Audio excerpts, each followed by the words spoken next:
So the Russian Federation might just be imploding now after nearly 1 year of the war in Ukraine uh, being being an abject failure.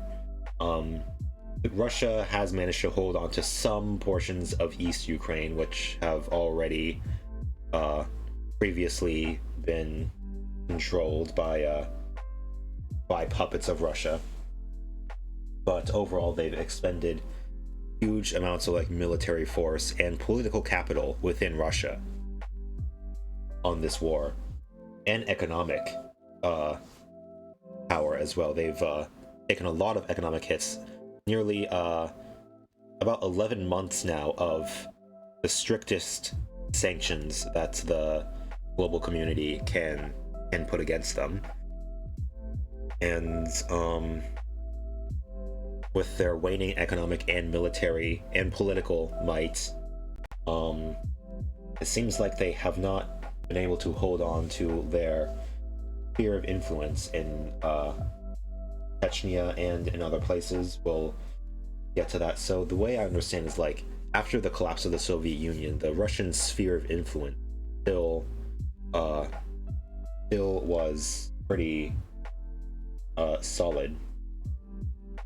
I mean, the Russian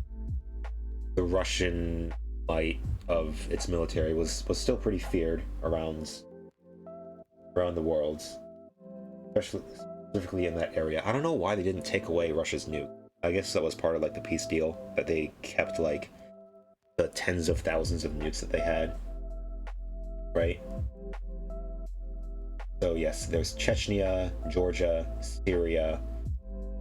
Are Russians in Syria? I guess they are. Yeah. Sometimes you hear about Russia like, I don't know, like a division of the Wagner group being in like Syria or something, or like even Africa, and it's like what are Russian soldiers doing there? I guess it's imperialism the same way like America has military bases like in, I don't know, Latin America, and it's like, or like in the Philippines or something, and it's like, why are Americans there? So Chechnya, Syria, Kazakhstan, of course Belarus. Well, Belarus has been a puppet of Russia for like ever. It literally means below Russia. It's below Russia in a geographical and political sense. Kazakhstan, Tajikistan, Azerbaijan, Moldova, Kurosawa Islands, and Georgia to resurrect their fight for freedom. So Kurosawa Islands, I'm just learning about this now. They are Japanese islands that have been illegally occupied by Russia for quite a while now. And now a rally is taking place in Tokyo demanding that Russia return the Japanese islands off the coast of Hokkaido. The first time protesters used the phrase illegally occupied islands. Kyoto News. Wait, Japan needs to... Okay, so we got like Russia Sims. Ukrainians totally support Russia must be returned all occupied territories. The Russian Empire must cease to exist. Yeah. So yeah, Russia really shouldn't have, like, we really should have taken their nukes away. Like they are not allowed to play with those toys anymore, right? Yeah, I guess taking them away would be too big of an ask, because like right now, like Russia's like conventional warfare capacity has been greatly diminished because of, you know, the whole war in Ukraine.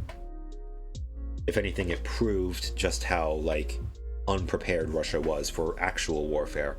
So the biggest amount of leverage they have economic leverage in the form of, you know, oil and natural gas. They've tried cutting off their supply of oil and gas to the rest of the world, and it has had some pretty big consequences, with definitely Germany having to like strip mine huge portions of its landscape just to like find enough coal to burn. Oh my god, Germany is a whole situation we should talk about some other time, because like they took offline a bunch of nuclear power plants because they were scared of, I don't know, Fukushima or whatever, and now they have to burn coal to survive. But anyways, that has had some effects. Even in America, like rising gas prices was a big like political scandal, but fortunately it did not affect the midterms too much. So their economic leverage has not proved to be enough. The one thing that Russia has that the rest of the world is scared of is its huge nuclear arsenal.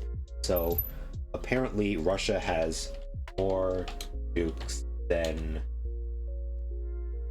all of the rest of the world, even more than the US. Russia has 5,977 nukes. The United States has 5,428.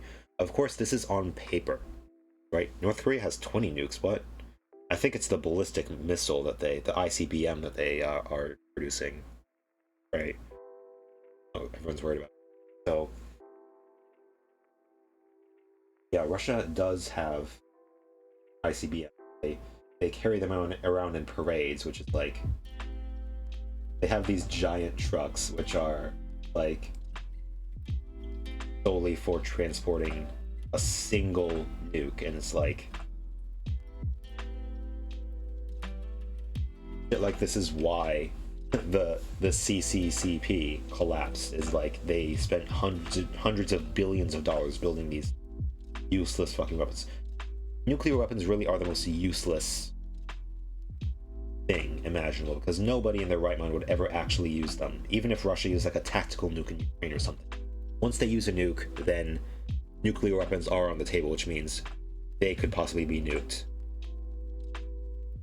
which means like total nuclear warfare, destroying the planet, or the world as we know it, at least. Hey, look at this sort of like militarism, like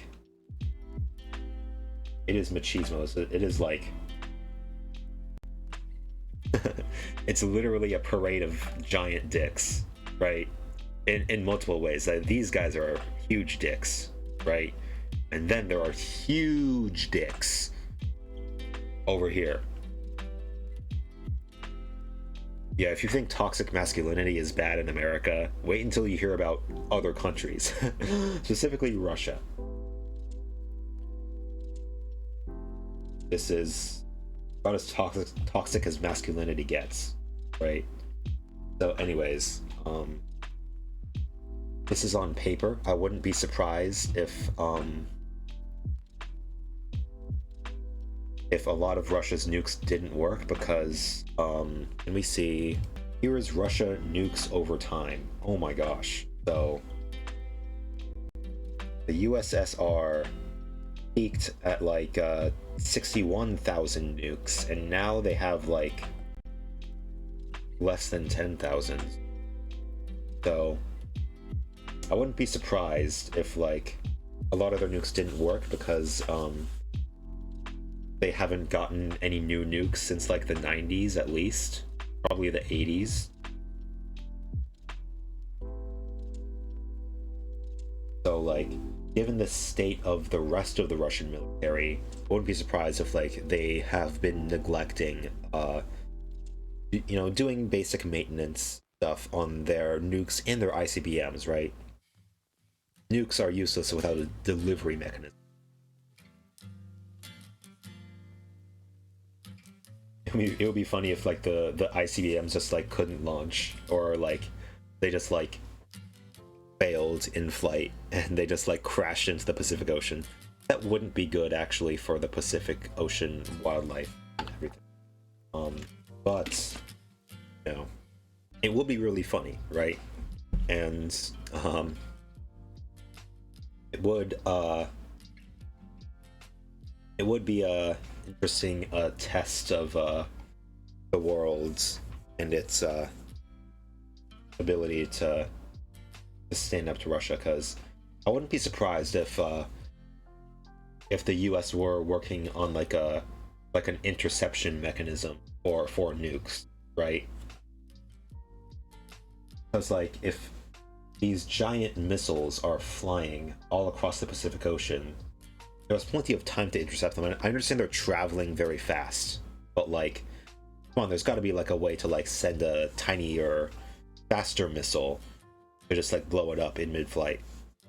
Gotta be a way. Given like all the hundreds or the trillions of dollars that like have been just tossed into the pit of Tartarus that is like the Pentagon. You would think like some of it would have went to something that's actually useful, right? All sorts of like secret projects that nobody knows anything about. They better be working on something good. They better be like reverse engineering some like UFO shit to like warp the nukes into like an alternate reality or something, and just like fuck that reality, right? Like who cares? It's not our problem anymore, right?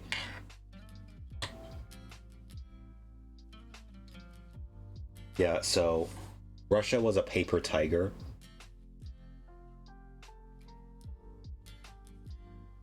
When it came to their conventional warfare tactics, as we saw in Ukraine, like we thought like Russia would just steamroll Ukraine. But as we saw, they did not. Not just because their equipment was out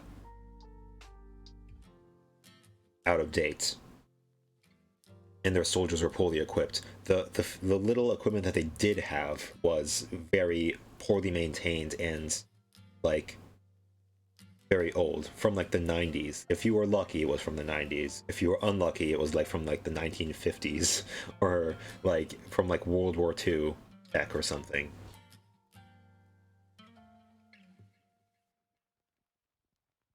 Yeah, given you would think that they would prioritize like, I don't know, having enough bullets and rifles to fire the bullets, then they would prioritize like maintaining nuclear capabilities. So yeah, I wouldn't be surprised if their actual number of like operational nukes was like half of this. I don't know, I'm just guessing, but like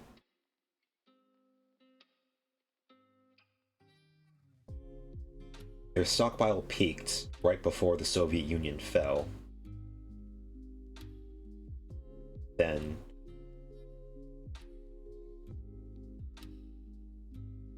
I imagine they weren't getting any new nukes.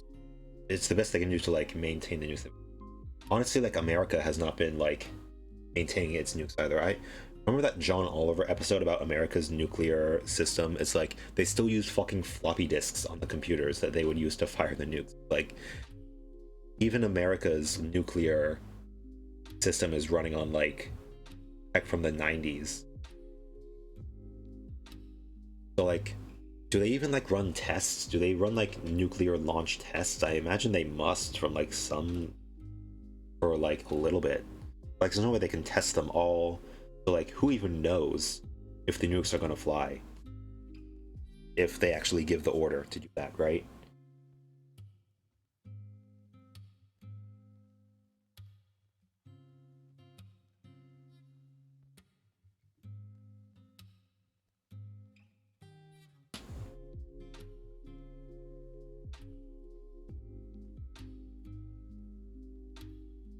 So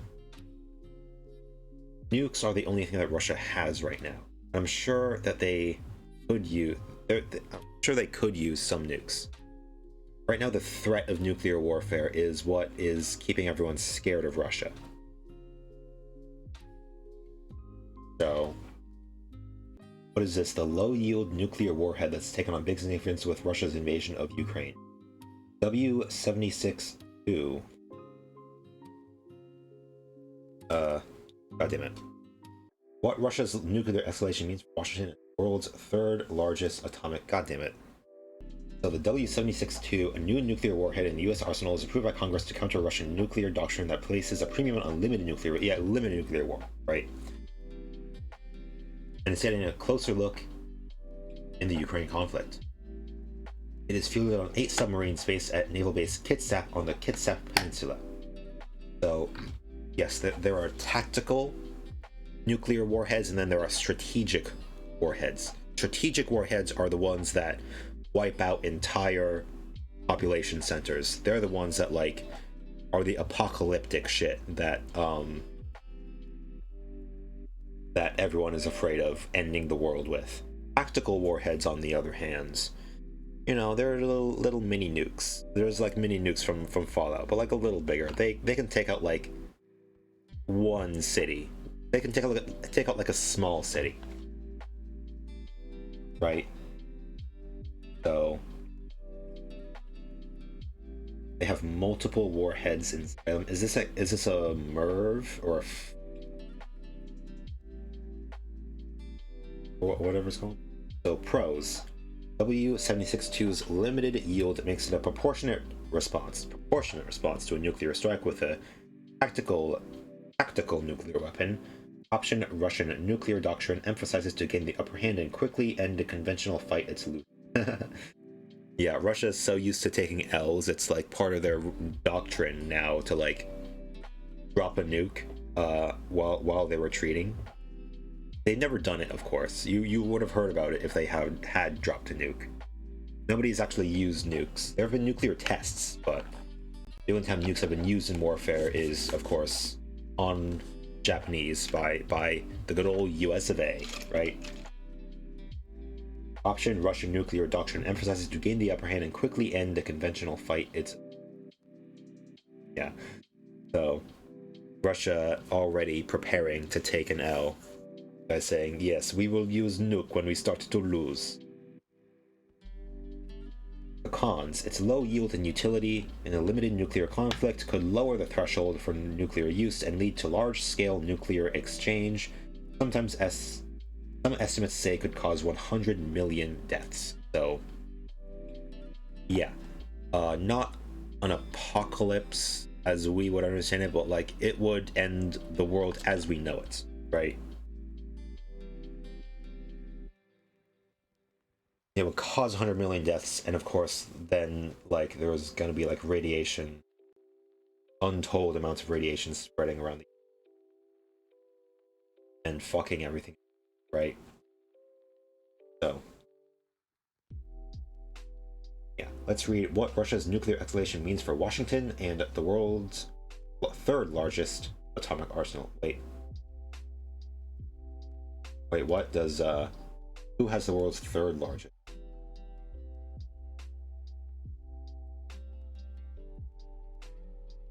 Wait, what? Am I these different numbers? What? Hold on. All right, this is back in 1969. Of course, the United States had the most nukes back then. Yeah. Oh my God, we had 26,953 nukes in 1969, and we never used a single one. Nukes really are the most useless fucking thing you could ever build. It's like, of course we never use any of them. Of course, and like, why do we need like 29,000 nukes? What for? That's enough nukes to like end all life on the planet several times over, is it not? Like, I understand like some nukes might be taken out, some nukes might like not be operational or like fail and to hit their target or whatever, but like geez, really need that many nukes? Are expensive. Imagine like all the like fucking, I don't know, like actual productive infrastructure we could have built that. Anyway, now the USSR / Russia has slightly more nukes than on paper at least. So yeah, whatever. In conclusion, nukes are bad and Russia is bad as well.